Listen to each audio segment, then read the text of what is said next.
2019년 이전에는 재가복지센터는 신고제였습니다. 그때 당시 신고를 위한 서류는 불과 20여 장이었고 요건만 갖추면 신고가 수리되는 신고제였습니다. 하지만 그 이후 심의허가제로 바뀌었으나 모두들 아시다시피 2020년 1월경부터 창궐한 코로나 때문에 말로는 심의허가제였지만 대면으로 심의를 할 수 없기에 문서만을 심의하는 심의허가제로 진행되었습니다. 물론 신고제 때와는 달리 필요 서류가 크게 늘어났고 거의 15만 200페이지에 달하는 서류를 내야 했습니다. 하지만 이때까지만 해도 난이도가 크게 높지는 않았다고 봅니다. 왜냐하면 서류만 정확하다면 심의허가가 통과하였기 때문입니다. 그때 당시 저는 각 지자체마다 조례로 심의허가에 대한 점수표가 있는데 그거에 기반하여 각 지자체에 맞게 서류를 작성하여 점수 80점 이상을 맞아 설립이 될 수 있도록 도와드렸습니다. 하지만 사회적 거리두기가 해제되고 마스크 의무화도 해제되면서 분위기는 바뀌게 되었습니다. 2022년 글에는 대면 심의위원회를 하는 지자체들이 점차 늘어나고 있다고 썼지만 현재는 모든 지자체가 대면 심의위원회를 하고 있습니다. 제가 경험한 바로는 대면 심의위원회의 성격은 지자체마다 조금씩 다르긴 합니다. 어떠한 지자체는 제출한 서류를 바탕으로 질답의 형태를 가지고 심의위원회를 하는 경우도 있고 어떠한 지자체는 아예 대표나 시설장이 PPT까지 준비하여 심의위원회를 하는 경우도 있습니다. 이러다 보니 예전 서류로만 심사를 할 때보다는 난이도가 대폭 상승하였습니다.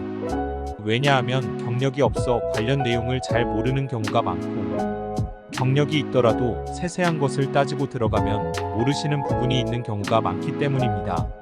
이렇게 어려워진 배경에는 급증하는 재가복지센터의 수 증가에 기인한다고 하겠습니다. 그렇기에 모 지자체 같은 경우에는 아예 새로운 설립을 받지 않는 곳도 있습니다. 어린이집 같은 경우 매년 신규 설립할 수 있는 TO를 공지하는데 머지않아 노인복지시설도 그렇게 되지 않을까도 싶습니다. 그렇기 때문에 설립을 원하시는 분께서는 지자체에 먼저 문의를 해보시는 것이 좋을 것입니다. 그렇다면 여러분은 어떻게 준비를 하는 것이 좋을까요? 셀프로 준비하시는 건 배제를 하고 말하겠습니다. 혼자 준비하실 수 있는 역량이 있으시다면 검색을 하지 않으셨을 거라고 생각이 듭니다. 그러면 신규로 설립하려고 하시는 분들은 어떻게 진행하고 계실까요?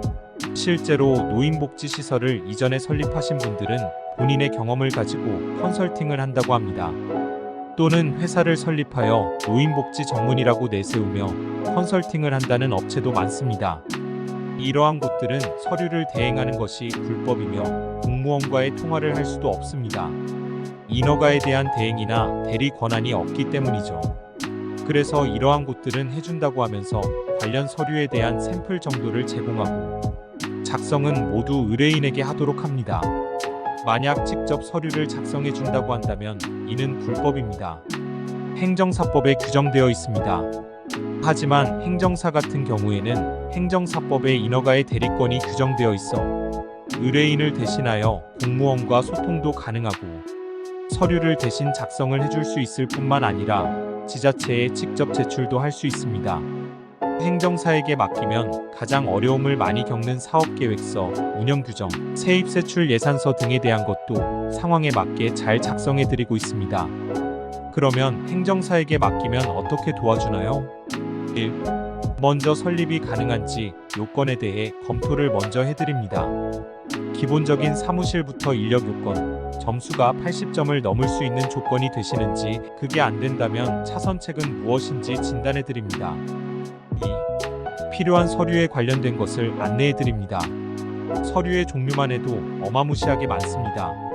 관련된 서류를 받아야 할 것이 있고 작성해야 할 것이 있습니다. 대체로 의뢰인분들께서는 서류를 안내드려도 어떤 서류인지 모르시는 경우도 많으며 안다고 하더라도 어디서 떼야 할지 모르는 경우도 많습니다. 그런 경우 모든 방법을 다 설명드립니다. 3. 또한 작성해야 할 서류 같은 경우는 행정사가 모두 작성합니다. 여러분께 서식만 주고 써오십시오. 하지 않습니다. 그런 건 대리권이나 대행권이 없어 편법적으로 운영하는 업체들이나 그렇게 할 것입니다. 4. 여러분이 걱정하는 PPT나 질답에 관련된 자료를 제공합니다. 요즘은 서류가 완벽하더라도 질문 어버버하는 순간 탈락입니다. 그 순간부터 심의위원들은 대기업 압박 면접 못지않게 여러분들은 압박할 것입니다. 그러한 상황에 당황하지 않도록 준비할 수 있게 하겠습니다. 5. 떨어져도 다시 시도합니다. 이럼에도 불구하고 떨어지시는 분들이 있습니다. 이럴 때에는 소정의 금액만 받고 공무원과 소통 후 지자체에서 원하는 것이 무엇인지 다시 체크하고 그 점을 다시 다 보완하여 서류를 다시 작성해 드립니다. 떨어져도 설립을 위해 최선을 다합니다. 생각보다 어려워진 재가복지센터 설립 때문에 여러 가지 고민들이 많으실 줄 알고 있습니다. 혼자 하면 어렵지만 행정사와 같이 하면 쉽습니다. 여러분과 함께 하겠습니다.